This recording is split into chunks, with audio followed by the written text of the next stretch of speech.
ऐसी चैलेंजेस का सामना है आप लोग? फाइनेंशियल जो चैलेंजेस हैं वो सबसे ज़्यादा हैं। खाने में क्या पसंद है? खाने में मुझे वैसे तो मीठा पसंद है। अच्छा सर, फ्री टाइम में क्या करना पसंद करते हैं दोस्त? सिंगिंग का मुझे बहुत शौक है। अभी आपका फेवरेट स्पीकर कौन सा? आप देखिए, मैंने ना कभी किसी एक बंदे को फोकस नहीं किया। कोई एक लफ्ज, कोई एक लाइन जो कि कामरान सिराज को डिफाइन करती हो? Teaching is my passion.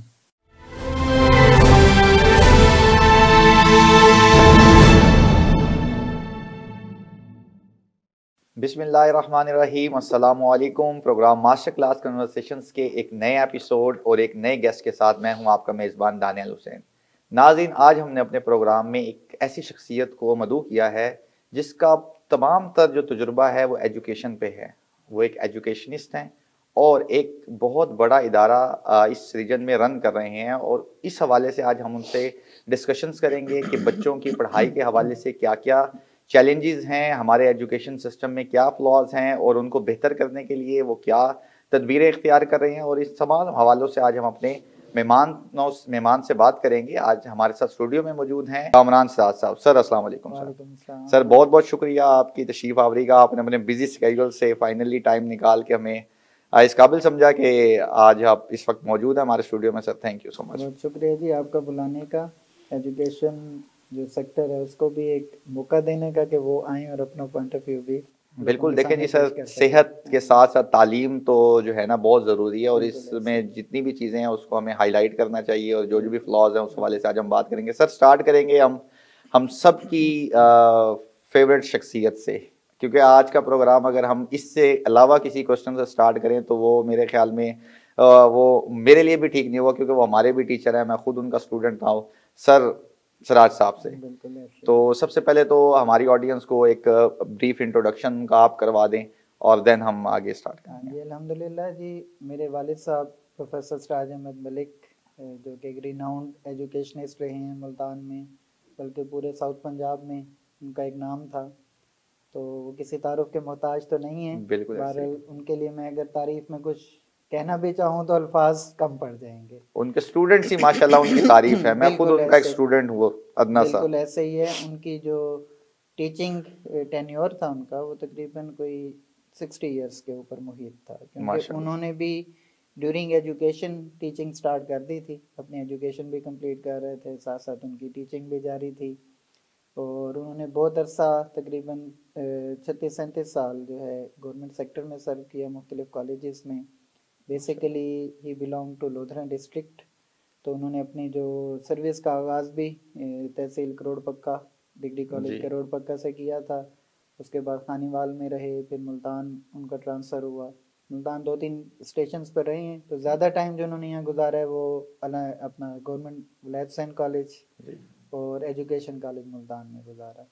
और ये दो इदारे ऐसे थे, स्पेशली जिस दौर में उन्होंने वलायत हुसैन में टाइम गुजारा है तो वो अपने उस दौर का पीक का कॉलेज होता था। एग्जैक्टली। तो मुल्तान में बल्कि पूरे साउथ पंजाब में जितने बड़े बड़े ब्यूरोक्रेट्स, बहुत सारे रिटायर हो चुके हैं, बहुत सारे अभी भी इन सर्विस हैं, डीजीज हैं, वो सारे के सारे जो है उस कॉलेज से पढ़े हैं। और मेरे वालिद साहब को एजाज़ हासिल है उस कॉलेज में पढ़ाने का, और उन तमाम के तमाम ब्यूरोक्रेट्स को ये एजाज़ हासिल है कि वो मेरे वालिद साहब के स्टूडेंट्स रहे हैं।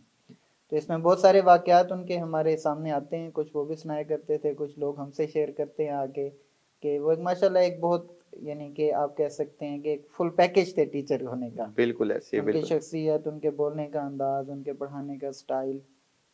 तो वैसे उनका जो मजमून था वो अंग्रेज़ी था, इंग्लिश के वो प्रोफेसर थे, लेकिन अल्हम्दुलिल्लाह उनको तमाम जो सब्जेक्ट्स हैं उन पर बहुत ग्रिप थी। स्पेशली मैं बात करूं जो मैंने उनसे सीखी हैं चीज़ें, वो इंग्लिश के अलावा वो जोग्राफिया मैंने बहुत कुछ सीखा उनसे। फ़ारसी उनकी बहुत अच्छी थी जी। बिल्कुल ऐसे ही तो है। इसके अलावा उर्दू। तो फिर हम अपने स्कूल्स में देखते थे वहाँ पे, चूँकि वो हर यानी के सब्जेक्ट के टीचर को काबू कर लेते थे, यानी वो लाजवाब कर देते थे। इवन के यहाँ तक भी था कि उनके जो इस्लामियात के टीचर्स और जो उलमा आते थे उनके पास, वो भी बाज़ लाजवाब हो जाते थे, क्योंकि उनका पढ़ाई के साथ साथ अल्हम्दुलिल्लाह शुरू से दीनी माहौल था। मेरे जो ददियाल हैं, ननियाल हैं, वो दीनी घराने से ताल्लुक़ रखते हैं, अभी भी वो लोग यानी उलमा हैं उनके अंदर। तो शुरू से उनका ये शौक़ था।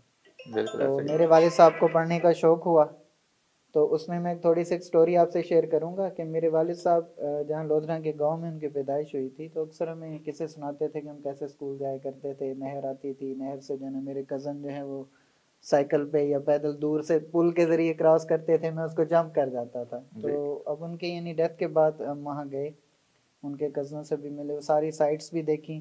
तो एक बड़ी इंटरेस्टिंग बात मुझे अब्बू के कज़नों ने बताई कि वो हमें कभी अब्बू ने नहीं बताई थी। वो बात ये थी कि उन्होंने कहा कि सबसे पहले स्कूल में हमें हमारे पेरेंट्स ने दाखिल करवाया, यानी मेरे अब्बू के मामूजाद थे। कहते हैं कि हम सब किसान थे, जट थे, तो हम सब पढ़ाई से भाग गए और सिर्फ तुम्हारे अब्बू थे जो कि वहाँ से उन्होंने टॉप किया मिडिल के अंदर।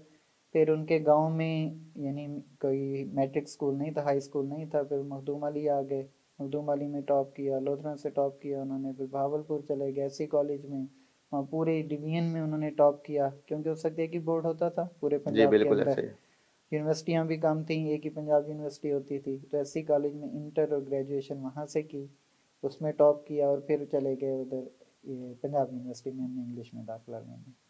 तो उसमें जो हमें एक वो स्टोरी सुनाया करते थे जो उनके यानी कि दीनी लिहाज से भी बहुत वो है कि क्योंकि अब्बू का शौक दीन में ज़्यादा था, तो वो एम ए इस्लामियात करना चाहते थे जो हमें वो बताया करते थे। लेकिन अब्बू कहते हैं कि मैं एससी कॉलेज में प्रोफेसर थे मेरे इंग्लिश के, उनका नाम इस समय मुझे याद नहीं है, तो बहुत बड़ा नाम था वो, कहते हैं वो भी सख्त बहुत थे, सख्ती करते थे। और कहते हैं जिस तरह से हम लोग स्कूल में बच्चों का वर्क होमवर्क देते हैं, करेक्शन वर्क करते हैं, कहते हैं हमारी ग्रेजुएशन में ऐसे करते थे। सही। तो मेरा काम देख के बड़ा खुश होते थे कि ये लड़का बहुत मेहनती है।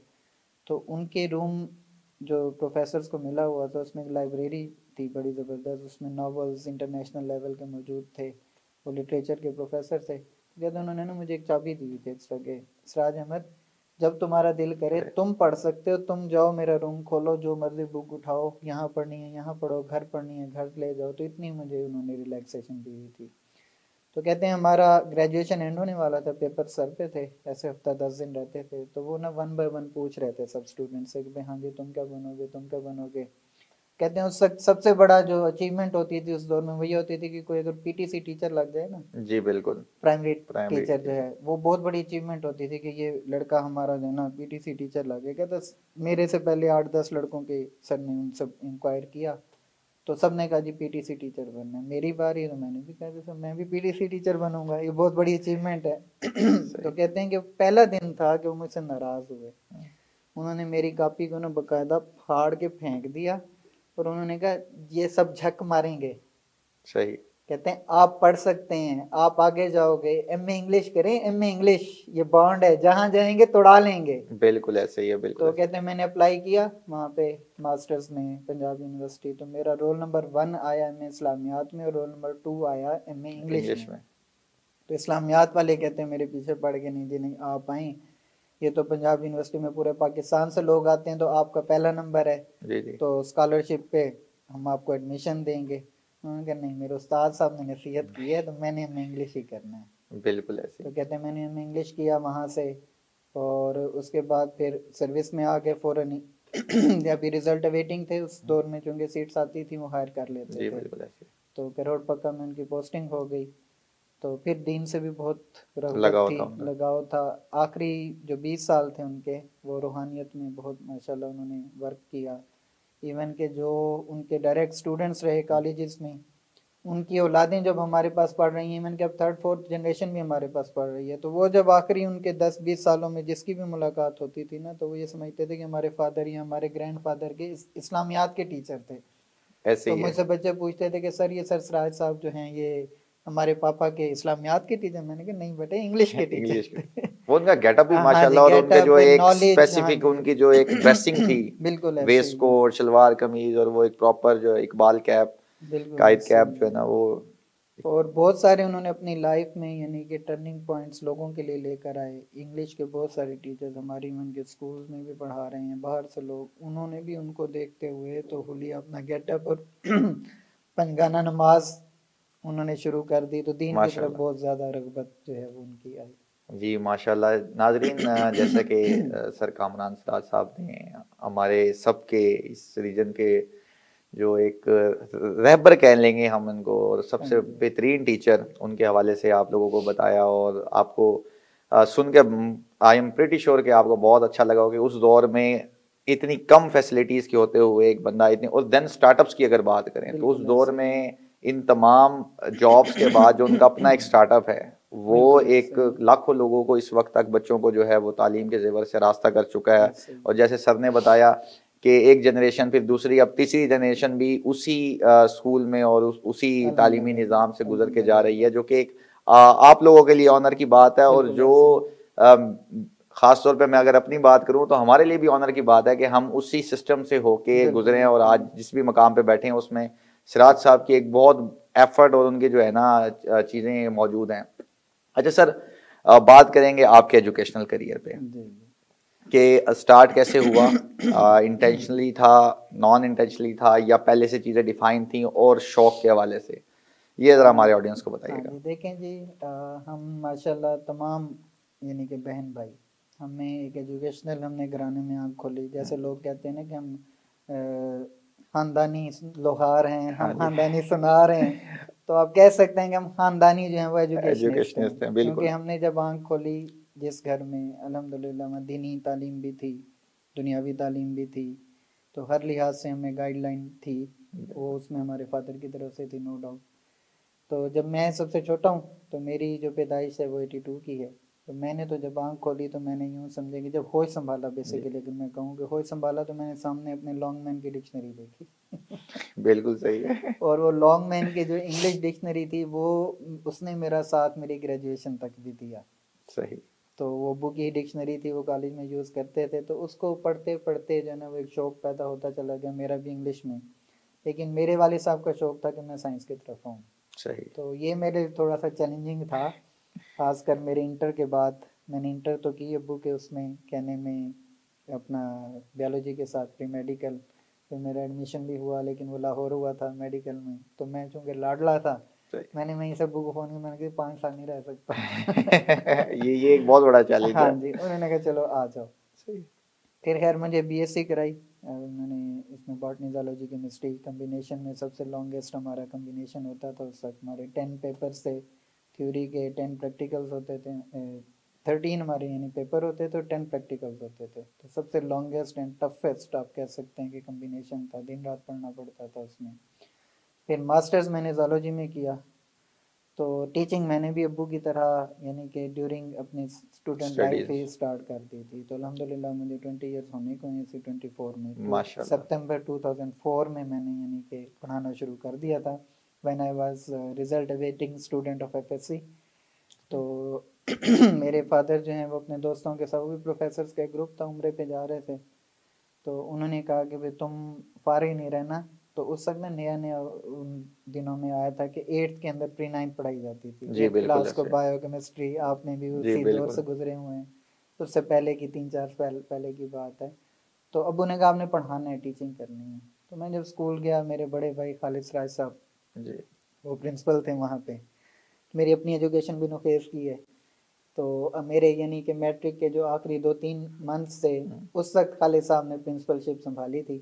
उससे पहले हमारे प्रिंसिपल और हुआ करते थे। तो खैर उनके साथ फिर टीचिंग में आया। चूँकि मैं सराज साहब का बेटा था, मुझे तमाम स्टाफ कहे कि जी आप जो ना यहाँ बैठें, सीट पे बैठें। खालिद साहब चूँकि वो मेहमान और बाहर के विजिट्स भी उनके होते हैं, तो सीट उनकी अक्सर खाली रहा करती थी उस वक्त।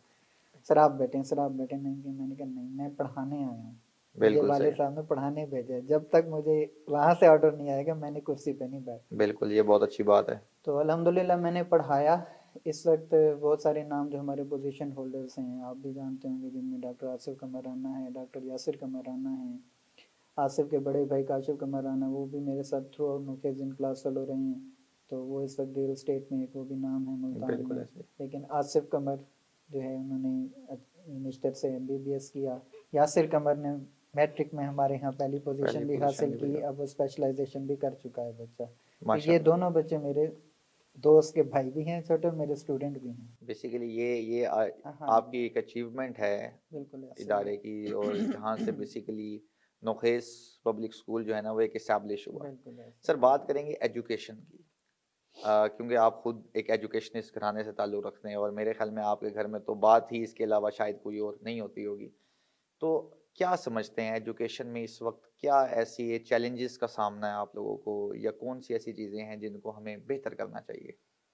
चैलेंजेस तो सर बहुत सारे हैं इस वक्त। अगर हम बात करें तो एक तो हमें फाइनेंशियल जो चैलेंजेस हैं वो सबसे ज़्यादा हैं। इन्फ्लेशन आपके सामने है। हाँ, तो गवर्नमेंट शुरू से ही प्राइवेट सेक्टर का उन्होंने साथ कोई प्रॉपर नहीं दिया, लेकिन इस वक्त जो हालात हैं वो बहुत ज़्यादा टाइट करती जा रही है गवर्नमेंट। हर बंदा यानी कि तंग है महंगाई से, लेकिन इदारों के लिए जो घेरा है वो ज़्यादा तंग किया जा रहा है। उसमें जो आप देखें यूटिलिटी बिल्स हैं, उसमें वासा है, इलेक्ट्रिसिटी है, वो सारी चीज़ें जो है ना स्कूल्स के लिए वो कई गुना ज़्यादा कर ज़्यादा दी कर गई दी है। गई। लोग तो उसे कहते हैं कि 200%, लेकिन एक्चुअली जो ग्राउंड रियलिटी है दैट इज़ आप कह सकते हैं कि 1000% जो है ना वो पिछले 1 ईयर के अंदर अंदर उन्होंने इंक्रीज़ कर दी है। तो हमने अपने इदारों में जो हमारे फादर का शुरू से मोटो था कि उन्होंने कहा कि education is not a business. तो ना कभी उन्होंने बिज़नेस बनाया, ना हमने कभी उसको बिज़नेस पॉइंट ऑफ व्यू से लिया है, लेकिन अल्लाह का करम है कि हम एक उसको बेहतर तरीके से लेकर चल रहे हैं। डिलीवर करने की कोशिश की है और अल्हम्दुलिल्लाह हमने डिलीवर किया, और अब भी इन नामसाइद हालात में भी कर रहे हैं। दूसरा एक चैलेंज जो है ना वो है हमें, जो हमारी स्कीम ऑफ स्टडीज़ हैं ये कहीं रुकने का नाम नहीं लेते। बिल्कुल ऐसे ही। हर आए दिन नए तजर्बात किए जाते हैं, और उन तजर्बात की जद में आकर जो हमारे बच्चे हैं वो मेंटली तौर पे बहुत ज़्यादा फेडअप हो जाते हैं, अपसेट हो जाते हैं, और जो हमारे टीचर्स हैं वो भी बहुत ज़्यादा फेडअप होते हैं। तो ये सिर्फ हमारे स्कूल लेवल पर नहीं है, ये हमारे यानी हायर एजुकेशन लेवल तक, यही कुछ यूनिवर्सिटी लेवल तक। अब आप भी पढ़े हैं, हम भी पढ़े हैं, हम लोग एनुअल सिस्टम में पढ़े हैं। बिल्कुल सही। तो एनुअल सिस्टम में यानी कि हमें पढ़ाया जाता था और हमें पढ़ना भी पड़ता था। हमें पता था कि हम पढ़ेंगे लिखेंगे पेपर में तो हमें मार्क्स मिलेंगे, अदरवाइज हमें मार्क्स नहीं मिलेंगे। हालांकि उस सब नंबर गेम नहीं थी। बिल्कुल ऐसे ही, और इतनी यानी नहीं कि थी। हाँ जी, अब मेरे यानी कि रिलेटिव हैं तो अम्मी के मामू, तो लेकिन वो उनकी एज ज़रा कम है, तो हम भी उन्हें मामू मामू कहा करते हैं। तो वो यानी आई स्पेशलिस्ट हैं भावलपुर विक्टोरिया हॉस्पिटल में रहे, बिलोधरा से वो रिटायर हुए हैं। तो एक दिन वैसे गपशप हो रही थी, उन्होंने कहा जी मेरे इंटर में ना 616 मार्क्स थे, बिल्कुल ठीक। और मेरा एमबीबीएस में जो है ना केई में हो गया दाखिला, मैंने वहाँ से एमबीबीएस भी कर लिया। अब कहते हैं कि 617 पे तो नर्स भर्ती नहीं होती। बिल्कुल ऐसे ही है, बिल्कुल ऐसे ही यानी जो नंबर्स का ग्राफ है वो फुल बटा फुल हो गया। आपने मैट्रिक करनी है, अब 1100 से 1100 मार्क्स ले रहे हैं, लेकिन आपके कंसेप्ट नहीं है, है। बिल्कुल आपको ऐसे डिलीवर करना नहीं आता। हमारे जो असातिज़ा थे वो सेकंड डिवीजन थर्ड डिवीजन हुआ करते थे। आज भी वो टीचर्स उनके साथ गपशप की जाए तो उनसे उनके कॉन्सेप्ट जो हैं ज़्यादा क्लियर ही। हैं, बिल्कुल क्योंकि वो प्रैक्टिकल लोग थे। तो अब जो यूनिवर्सिटीज़ में भी देखें कि इन्होंने एनुअल सिस्टम ख़त्म करके जब से सेमेस्टर सिस्टम बीएस और एडीपी ले आए हैं, उस वक्त से जो है ना हमें एक जो चैलेंजेस का सामना है वो हमें स्टाफ की तरफ से भी है कि बिल्कुल अब जो प्रोडक्शन आ रही है उनके पास नॉलेज नहीं है। सही। सेमेस्टर में आपको पता है किस तरह से पढ़ाया जाता है, किस तरह से मार्क्स दिए जाते हैं। तो हमें बाकायदा एक, हमने तो ये शुरू से हमारे इदारों में भी था कि नर्सरी टीचर्स की भी थी। बिल्कुल ऐसे ही। तो हम पहले टीचर्स को तैयार करते हैं, फिर उनको क्लासरूम में जाकर छोड़ते हैं। तो हमारी वो जो एफर्ट्स हैं वो पहले से भी कहीं ज़्यादा बढ़ चुकी हैं। बिल्कुल तो ऐसे उसमें हमें पहले एक टीचर को पहले तैयार करना पड़ता है, उसे ईच एंड एवरीथिंग पढ़ानी पड़ती है। अब तो ये हाल है कि हमारे पास बीएस इंग्लिश आते हैं, एमफिल इंग्लिश आते हैं, उनको यकीन करें एप्लीकेशन जॉब की ही लिखनी नहीं आती जिस मकसद के लिए वो आए हुए हैं हमारे ही। पास। बिल्कुल ऐसे ही, सीवी नहीं बाकी बनाने तो आता। दूर की बात है, ग्रामर पूछ लें तो उनको तो कोई पता ही नहीं होता कि ट्रांसलेशन करवा लें, they don't know anything about that. तो ये बहुत बड़ा एक अलमिया है। इसमें मैं समझता हूँ कि ग्रास रूट लेवल से लेकर हायर लेवल तक इसके ऊपर बहुत ज़्यादा चेक एंड बैलेंस की ज़रूरत है, और सिस्टम को चेंज करने की ज़रूरत है। अगर हम चाहते हैं कि हमारी जो यंग जनरेशन है, नए आने वाले बच्चे कल को कुछ कर सकें, कुछ बन सकें दुनिया में, तो यहाँ मुझे कायद आज़म की वो कोट याद आ रही है। उन्होंने तो की थी पेशावर कॉलेज में तलबा से, लेकिन ये आज तक हमारा, बल्कि यूँ समझे में इसकी ज़रूरत बढ़ती चली जा रही है। बिल्कुल ऐसे। और वो थी कि education is a matter of life and death for our nation. The world is progressing so rapidly that without requisite advances in education, not only shall we left behind others, but may be wiped altogether. Yes तो ये कायद exactly. आज़म ने आज से कई साल पहले ये अपना फरमान जारी किया था तलबा के लिए। तो मैं ये समझता हूँ कि जो वाइपिंग है ना ये उल्टा हमारी बढ़ चुकी है। बिल्कुल डॉक्टर्स हैं, डॉक्टर्स बन जाते हैं, इंजीनियर्स हैं, इंजीनियर्स बन जाते हैं, लेकिन उनको काम करने का ढंग नहीं आता। ऐसे ही। तो उसके लिए हमें ज़रूरत है कि हम अपने स्कीम ऑफ स्टडीज़ को बेहतर करें, और जो हमारा मोड ऑफ टीचिंग है उसके लिए चेक एंड बैलेंस बनाना हमारा बहुत ज़रूरी है। जी जी नाजरीन, अपने आज के गेस्ट जनाब कामरान सिराज साहब से ऐसे ही इंटरेस्टिंग गुफ्तगू का सिलसिला जारी रखेगा। मिलते हैं एक शॉर्ट ब्रेक के बाद।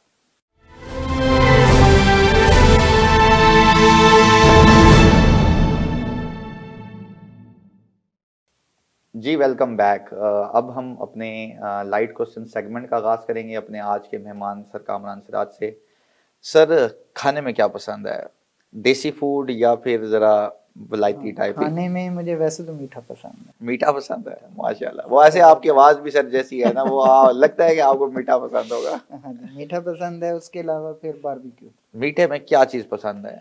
मीठे में खीर पसंद है, ट्राइफल पसंद है, ज़बरदस्त। तो कभी कभार गाजर का हलवा सर्दियों में अगर अच्छा बना हो तो वो भी टेस्ट कर लेता हूँ। ज़बरदस्त ज़बरदस्त। लेकिन खीर यूं समझे गर्मी सर्दी दोनों ही चल रही हर है। वक्त चल जाएगी। किसी शादी पे जाऊं या कहीं जाऊं तो नजर होती है खीर है कि नहीं। खीर ना हो तो ट्राइफल तो जरूर हो। नहीं नहीं, वो मीठा तो सर होता है हाँ बिल्कुल। जी। वैसे वो आपकी जो एक नेचर है ना, और हाँ बंदे जी। की जो एक शक्ल सूरत और उसकी लबो लहजे से भी आइडिया हो जाता है कि यार ये मीठा ज्यादा खाता है ये बंदा। सही है। अच्छा सर, फ्री टाइम में क्या करना पसंद करते हैं, दोस्तों के साथ, या कोई बुक पढ़ना पसंद करते हैं, या कोई टीवी पे कोई हाँ जी। प्रोग्राम देखना पसंद करते हैं? ऐसे है कि फ्री टाइम दोस्तों को भी देते हैं, तो लेकिन ये है कि ज़्यादातर मैं उसमें लिसनिंग में टाइम गुजारता हूँ। लिसनिंग का मुझे बहुत शौक है। लिसनिंग यानी कि आप यूँ समझ लें कि नेटिव स्पीकर्स के हवाले से, तो उसमें मैंने बहुत लर्न किया हुआ है, और बहुत नई नई चीज़ें अपने साइंस के हवाले से भी मुझे लिसनिंग में बहुत चीज़ें मिली हैं, तो मुझे वो बहुत फ़ायदा है। दूसरा जो आपका एक्सेंट है, प्रोनाउंसिएशन है, वो बहुत ज़्यादा इम्प्रूव होता है। तो ये मैं थोड़ा सा बताऊंगा, जैसे मैंने अपनी एजुकेशन के बारे में बताया। मेरा एक्चुअली जो लर्निंग पीरियड में आप यूँ समझेंगे जो टर्निंग पीरियड होता है ना, वो है मेरा 2004 से लेकर 2007 के दरमियान का। राइट। मैंने उस दौरान बहुत सारे कोर्सेज किए इसमें, प्रोफिशेंसी के हवाले से। इवन कि मैंने BZU से फिर अल्टीमेटली पंजाब यूनिवर्सिटी में और लाहौर के जो बेस्ट इदारे हैं प्राइवेट, वहाँ पे भी मैं करता रहा हूँ। तो उसमें लिसनिंग की जो मुझे हैबिट पड़ी थी वो यहीं मुल्तान में ही 2004 में पड़ी थी। एंड आई यूज्ड टू यानी कि keep on listening to the native speakers till 2 AM और 3 AM, यानी जबरदस्त। 5 to 6 hours a day I used to do listening.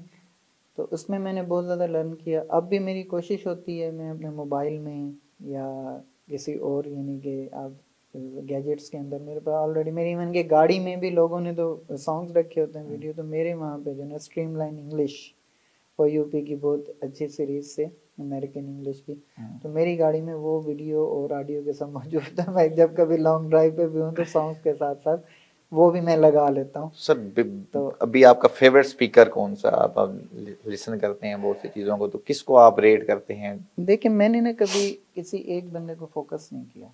फिर भी एक तो मैं बात फेवरेट करूँ, होता है ना सर कि यार ये। देखिए मैं अगर फेवरेट की बात करूँ तो स्पीकिंग एंड लिसनिंग में भी मेरे जो फेवरेट हैं वो मेरे फादर थे। अच्छा। उनका अपना एक्सेंट अल्हम्दुलिल्लाह वो जो है ब्रिटिश था बोलने सही। में। उनको चांस मिला यूके जाने का PhD के लिए भी, लेकिन उन्होंने इदारों की वजह से देना वो नहीं उसको ऑप्ट किया। Even then his accent was very good. उसके बाद जो है ना, मेरी जो जिनको मैंने मेन यानी कि आइडलाइज किया वो मेरे दो टीचर्स हैं मेरे फादर के बाद। एक हैं आरिफ अनीस साहब, he used to be assistant commissioner in income tax in FBR in Multan region. तो मैं उनसे पढ़ा, खालिद साहब के, वो मेरे बड़े भाई के क्लास फेलो भी हैं मैट्रिक के, तो उनसे मैं पढ़ा। उनका एक्सेंट भी जो है वो टोटली ब्रिटिश था। तो फिर आजकल वो हैं भी यूके सेटल हैं, नेशनैलिटी उनको मिल चुकी है, उन्होंने जॉब शॉप छोड़ के वहाँ सेटल हो गए हैं। मुल्तान का यानी 2004 से लेकर 2010 तक का जो बेस्ट लैंग्वेज इंस्टीट्यूट था वो भी वही आरिफ अनीस साहब और मियाँ जहांगीर साहब, ये दोनों मिल के रन कर रहे थे। तो मैं वहाँ काफ़ी अर्सा वहाँ मैंने सीखा। उसके बाद जो मेरी मेन आप टीचर्स में आफ्टर माई फादर आती हैं वो हैं मेरी एक टीचर मैम शगुफ्ता जबीन। जब मैंने BZU में, मेरे फादर ने मुझे अबू नहीं कहा, उन दिनों समर में एक ऐड आया था BZU की तरफ से, फर्स्ट उनकी लैंग्वेज क्लास का स्पोकन इंग्लिश। तो अबू ने कहा भाई तुम्हें शौक है तुम अप्लाई करो, एडमिशन लो। मैंने लिया and I was lucky enough के उस वक्त 120 की स्ट्रेंथ थी जो उन्होंने सेलेक्ट की। 60-60 के 2 सेक्शन बनाए और मेरा नाम जो है वो आ गया मैम शगुफ्ता की उसमें। तो वो रिसेंटली उस वक्त, ये तकरीबन 2006-7 की बात है, अमेरिका से एमफिल करके आई हुई थी। जबरदस्त। तो वो जो बोलती थी, उनको बोलने का, हम सुनने में इतना मज़ा आता था, फिर उनको कॉपी करना। एक स्टेज ऐसी आई, मेरे क्लास फेलो थे, मैं उस वक्त चूँकि बीएससी का स्टूडेंट था और वो थे यूनिवर्सिटी में बीएससी इलेक्ट्रिकल इंजीनियरिंग कर रहे थे, हाफिज साहब थे, अल्ताफ टाउन में रहा करते थे। तो एक दिन उनके ऊपर कन्विंस नहीं थी, मैं ही उनको बाइक पे लेकर, मैंने कहा जल्दी मैं छोड़ आता हूँ। उनके गेट पे खड़े हम गपशप कर रहे थे, वो और मैं और एक दो लोग और, हम अगर है ना, फिर हमारी इतनी आदत हो गई कि हम बातें इंग्लिश में करते थे। तो उनके गेट पे खड़े खड़े ना उन्होंने ऐसे जोक सुनाया। तो उसके बाद जब हमारी हंसी छूटी ना, तो वो हम दोनों अपनी टीचर की तरह हंस रहे थे, जैसे वो डेली हंस हंस के हमें पढ़ाती थी। उनका जो एक्सेंट था या लाफिंग, लाफिंग हाँ, लाफिंग स्टाइल स्टाइल। था ना। तो मैंने कहा यार आज तो मैम शगुफ्ता की तरह हंस भी रहे हैं।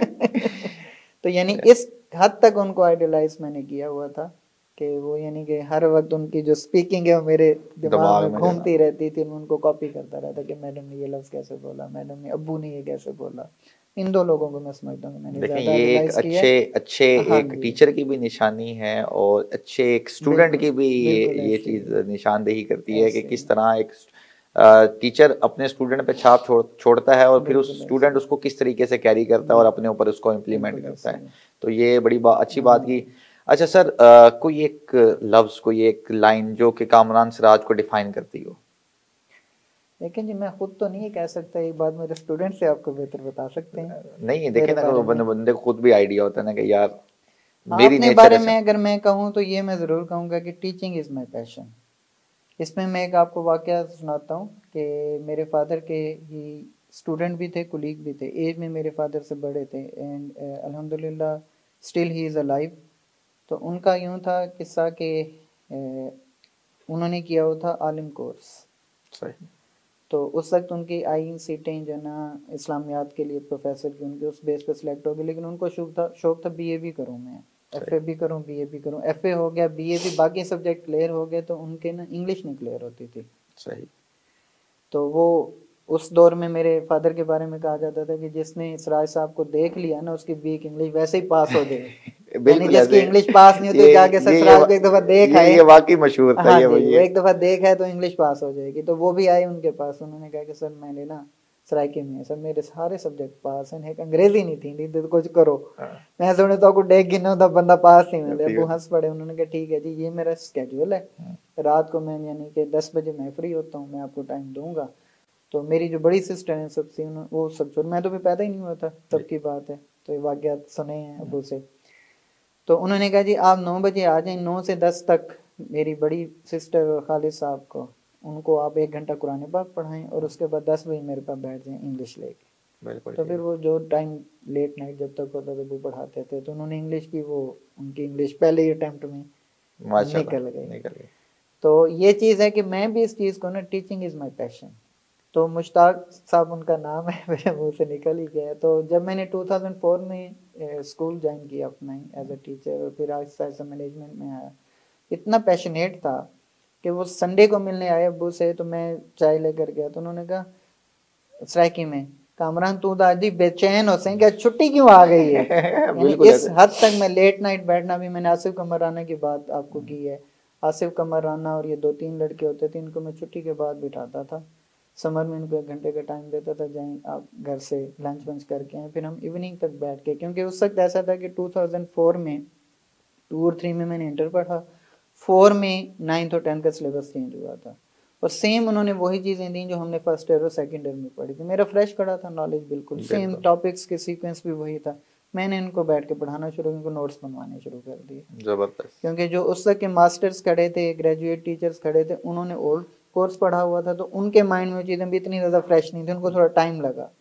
इन बच्चों को मैंने टाइम दिया, वो बड़े खुश होते थे कि सर तो नोट्स बनवाते हैं, ये करते हैं। वो फर्स्ट अटेम्प्ट में अल्हम्दुलिल्लाह उन बच्चों ने एमडी कैट भी क्लियर किया, और केई का उन्होंने मेरिट बनाया, कोई केई से ही करके आया, किसी ने निश्तर से किया। तो ये पैशन है टीचिंग ये का ना, ये पैशन मैं है, और कहूँगा। देखें ना, हाँ जी, ये आपके इदारे की, और बल्कि आपके क्या, अगर मैं कहूँगा हमारे इदारे की, मेरे बिल्कुल इदारे ऐसे की एक अचीवमेंट है कि बिल्कुल ऐसे इस तरह के लोग जो है ना इस इदारे से तालीम हासिल करके गए हैं और आगे बड़ी बड़ी पोजीशन पे बैठे हैं। बिल्कुल ऐसे। अच्छा सर, एट द एंड हम मैसेज फॉर आवर यूथ, क्या मैसेज देना चाहेंगे कि क्या आज की जो हमारे बच्चे हैं, आप एक स्कूल इतना बड़ा सिस्टम को चला रहे हैं, जाहिर है आप चीज़ों को बड़े क्लोजली देख रहे हैं, हमें उस तरह से आइडिया नहीं है, किस चीज़ की कमी समझते हैं हमारे नौजवानों में और क्या आप उनको सजेस्ट करते हैं?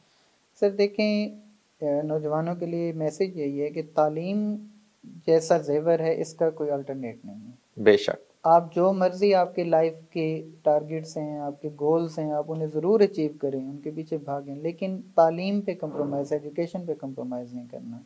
आजकल आईटी का दौर है, आपको पता है लोग जो है ना रातों रात बैठे हैं और अमीर होने के ख्वाब सजाए हुए हैं, उसके लिए एजुकेशन को छोड़ रहे हैं। लोग ये समझ रहे हैं कि विदाउट एजुकेशन हम रात को कंप्यूटर पे बैठेंगे, ऑनलाइन हम ये करेंगे वो करेंगे और हम जो ना करोड़पति अरबपति बन जाएंगे। ये सोल्यूशन नहीं है और बहुत सारे लोगों ने इसमें मार भी खाई है। अक्सर लोग हमारे पास सामने ऐसी स्टोरीज मौजूद हैं जिन्होंने मार खाई है। सक्सेसफुल वही हैं अब भी जो कि जिनकी बेस एजुकेशन जिनकी एजुकेशन अच्छी है। इसमें मैं एक मिसाल दूंगा कि पाकिस्तान में एक हाफिज अहमद, लाहौर से बेसिकली वो भावलपुर से बिलोंग करते हैं, बहुत बड़ा नाम है जी।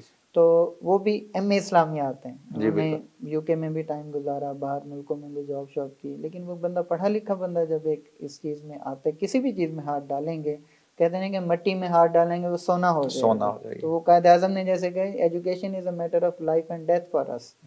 तो एजुकेशन का होना बहुत ज़्यादा ज़रूरी है हमारे लिए। तो बच्चों के लिए भी यही है, एजुकेशन हासिल करें और वो आपकी पर्सनैलिटी में रिफ्लेक्ट होनी चाहिए, नज़र आनी चाहिए कि वाकई आपने एजुकेशन, हाँ जी, आपने तरबियत भी हासिल की। और ये आपने बहुत इम्पोर्टेंट जो है ना ये पॉइंट रेज किया, क्योंकि आजकल हम देखते हैं कि हमारी जो यूथ है वो जो हमारी ट्रेडिशनल एजुकेशन है उससे हट के सर्टिफिकेशन की तरफ भाग रही है। मैं यहाँ क्लियरली नाम लूँगा, अमेज़ॉन की सर्टिफिकेशंस कर लो, ड्रॉप शिपिंग कर लो, ये अच्छी बात है, लेकिन इसकी एग्जांपल जस्ट लाइक ये है कि आपने घर बनाना है और आपने एरे नहीं डाले और आपने ऊपर लाइटें लगा दी हैं। जो सर्टिफिकेशन है, जो इस तरह के कोर्सेज हैं, वो आपकी खूबसूरती हैं, कॉस्मेटिक्स हैं आपकी बिल्डिंग में, जबकि जो आपकी तालीम है वो आपकी दीवारें हैं, आपके एरे हैं।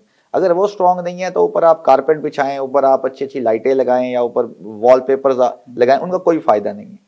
तो ये बहुत इंपॉर्टेंट चीज है जी सर। मैं इसमें थोड़ा सा ऐड करना चाहूंगा, जैसे कहते हैं ना कि 5 उंगलियां बराबर नहीं होती जी। तो मैं ये भी नहीं कहता कि तमाम बच्चे ये काम ना करें। हमारे पास पाकिस्तान में मिसालें मौजूद हैं, 5 साल का बच्चा है तो जी वो माहाना 12 लाख कमा रहा है, ये कर रहा है, वो कर रहा है, फिर उसके बारे में कमेंट्स होते हैं एजुकेशन छोड़ के नहीं करना चाहिए। तो मैं ये कहता हूँ कि हर बच्चा इन उंगलियों की तरह है।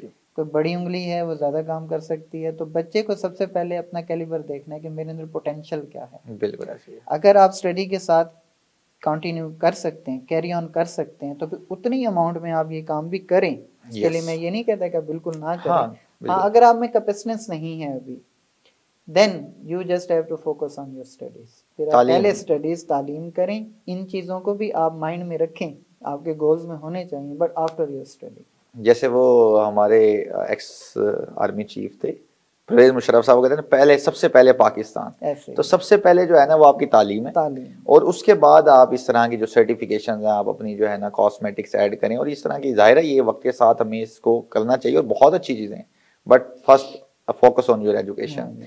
जी तो नाजरीन, मुझे उम्मीद है कि आज का प्रोग्राम हमारी यूथ के लिए और ख़ास तौर पे जो हमारे पेरेंट्स हैं उनके लिए काफ़ी मुफीद साबित हुआ होगा, और कामरान सिराज साहब की बातें आपको बहुत पसंद आई होंगी। इसी तरह के मज़ीद अच्छी अच्छी पर्सनैलिटीज़ की एक्सपर्टीज़ और जर्नी को देखने के लिए और उनके एक्सपीरियंसेस से फ़ायदा उठाने के लिए देखते रहें मास्टर क्लास कन्वर्सेशंस। इंशाल्लाह नए प्रोग्राम में और एक नए मेहमान के साथ फिर हाजिर होऊंगा, तब तक के लिए अल्लाह हाफिज़।